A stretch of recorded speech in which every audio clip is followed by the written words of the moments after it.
think about the current situation that we're in, and this is true for probably large portions of our audience, where most countries instituted some kind. I mean, Sweden notwithstanding, some kind, and even they did a little bit, but some kind of an economic lockdown, right? And so now things are beginning to open back up, and there's going to be a lot of businesses that, even with them opening back up, whether at 25 or 50% capacity, they simply do not make it, right? So we're going to lose a bunch that way. It's going to transform urban, probably suburban life too, for a long time to come.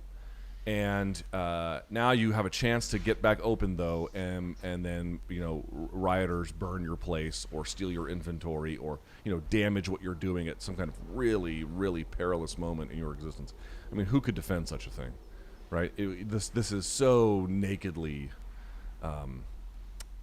awful and despicable and just cruel is what that would be. Absolutely cruel. And I'm sure it's happened. And it's going to continue to happen. Although it seems like the rioting and the looting itself has gone down. It seems at this point it's just the police versus protesters. But I guess we'll see this weekend, right? Who knows? But okay, the last couple of days. But here is really the part you got to kind of wrap your head around a little bit. One of the issues that I currently have with the protest is not its moral righteousness. I mean, I pretty much clearly think that most of us feel like George Floyd was done wrong.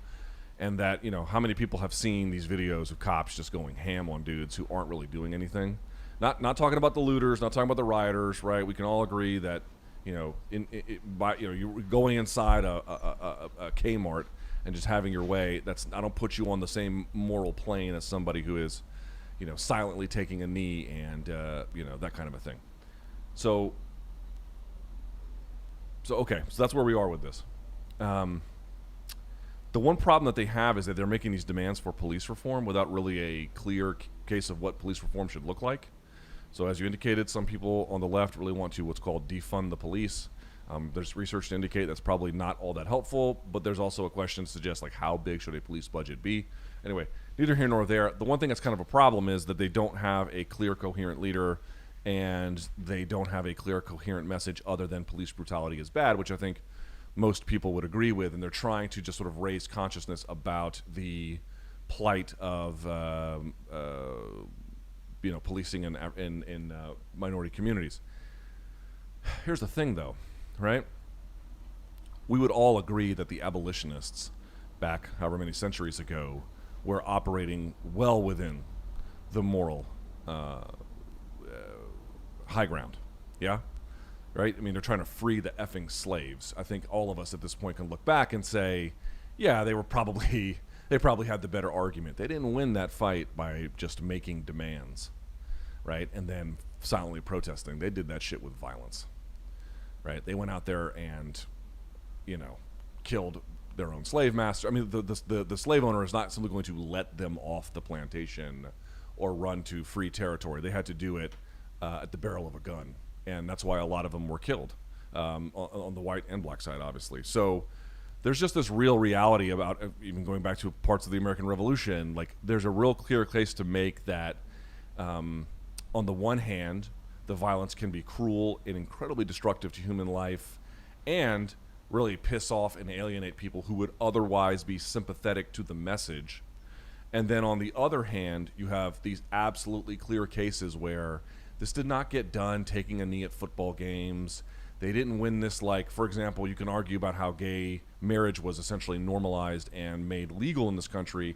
That was done through simple arguments that were being made among many actors, including Andrew Sullivan and others. Like, they actually found a way to argue that way forward. That's a pretty rare case. But there's so many cases where it was done for moral righteous causes at the barrel of a gun, man. And how you weigh this one, I guess we're going to have to see how everything plays out. If all the rioting at this point is effectively over and what moves forward is a protest movement with a coherent message with clear demands, then we can make a determination at a point in the future. But here's the other problem that, like, with my own argument. Here's where my own argument collapses, and I'll sort of acknowledge.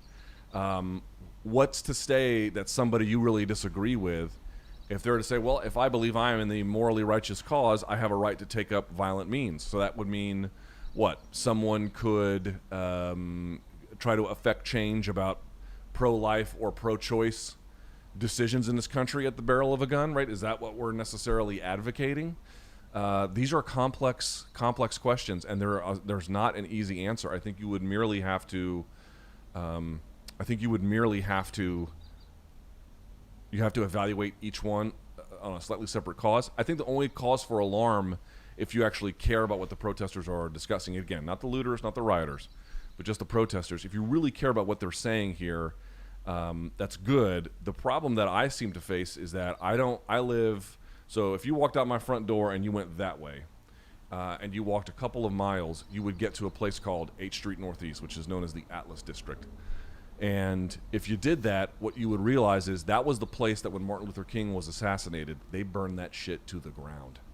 I mean, and it was an African-American neighborhood. It was not they just torched their own shit.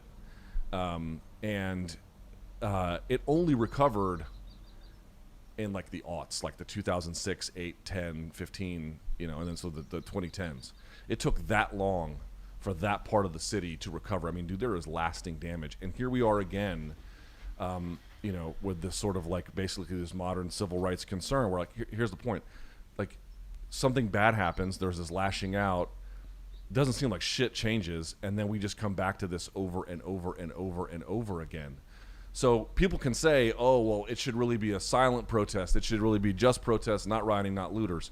But then Colin Kaepernick does it and people lose their mind. They can say that they didn't, but they lost their mind. It never bothered me. I didn't necessarily find him to be the most credible messenger, but his message didn't in any way, like taking a knee, I don't give a shit, take a knee. Like it doesn't mean anything to me, right? It doesn't offend me. And people lost their shit on him. And now they take up violent means, and now the goalposts have been moved, where it's like, well, if it was just peaceful, we wouldn't mind, but it's got violent. Well, you didn't care when it was peaceful either, and now you care that it's violent. And you're right to care that it's violent because it's cruel and destructive, and maybe they have the moral righteousness. On the other hand, how is it we just keep ending up where we just end up? We just keep cycling back to the same exact problem over and over and over, and it's because there's just not meaningful reform. There's just not. That's why we are here. And so, I would like to tell you that violence is in every case bad or in every case good. It is not. It is quite clearly not. If someone was fucking murdering, employees at Planned Parenthood, whatever one's view of that would be fairly heinous. On the other hand, we praise abolitionists for, murdering slave owners. And I'm not here to compare those two as like moral equals, merely to say that sometimes putting the steel in someone's face and letting the firing pin go, it gets a round of applause, and sometimes it doesn't. And defining the parameters of that can be really difficult. So I would say for now, don't get too caught up on the rioting and the looting. It's been bad, but it's not. It appears to have been, ceased or something. And we'll have to make a determination about where this goes from here.